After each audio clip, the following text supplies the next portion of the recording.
Wanna come, but they never wanna leave. 7:43.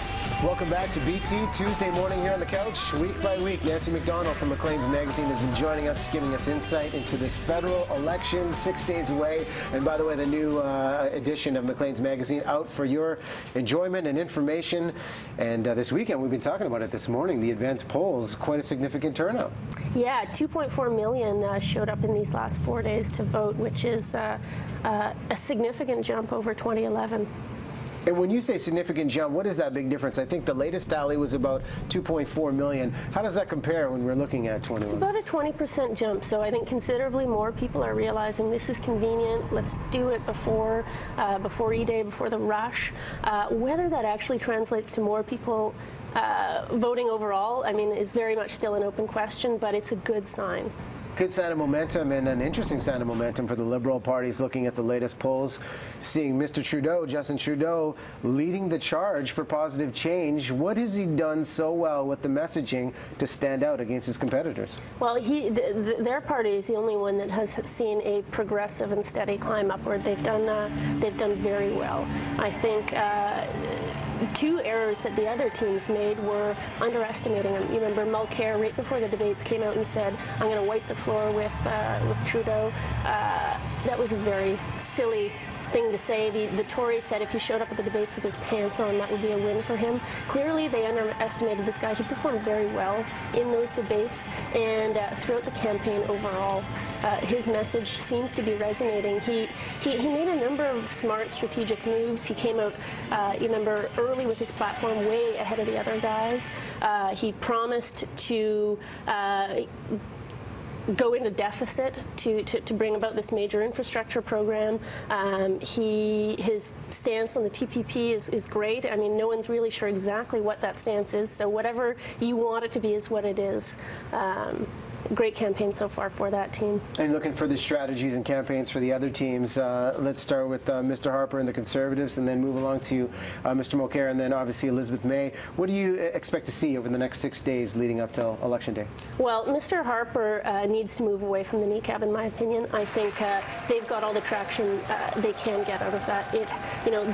What it did was energize their base. They need 32–34% to come out and vote, and it has done that. But I think they risk overplaying their hand because it's also energized progressives. People who are really angry about this issue are going to get out and vote against it. So I think he needs to steer clear of that and turn his messaging back to the economy, which is a super strong issue for them, back to TPP, which they've brought in.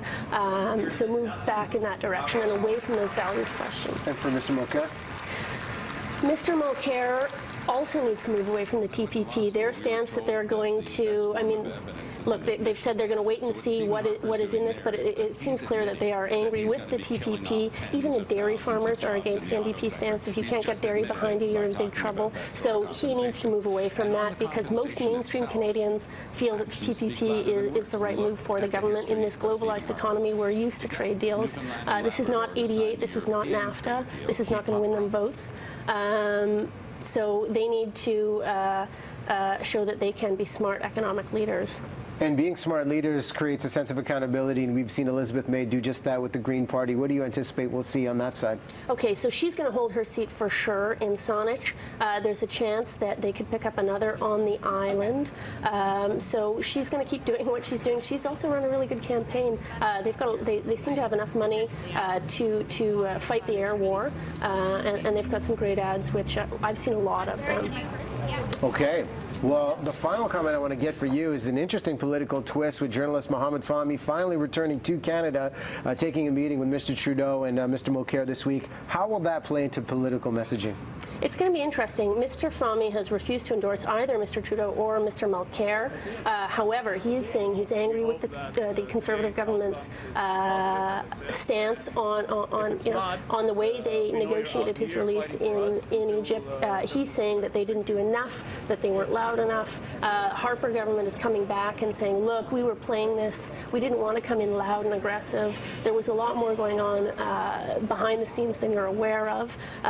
But There have been a couple issues that have just jumped into the front pages in this election. The refugee issue, the Conservatives have taken a hit for that. So there is a risk here for the Conservatives. We'll see what happens today. His press conference in Toronto is happening today. He very much wants to change the conversation in this election and get people talking about how our government helps people in other countries. So we'll see if he's able to do that. We'll watch for the impact of that dialogue. Thanks so much. And by the way, Mr. Mulcair going to be a part of a Vice Town Hall, 2:30 p.m. local time, Vice.com. They've done a great job with the town halls. Absolutely. With the party leaders. Nance, thanks so much. Macleans.ca, excellent resource for you to keep informed over the next few days.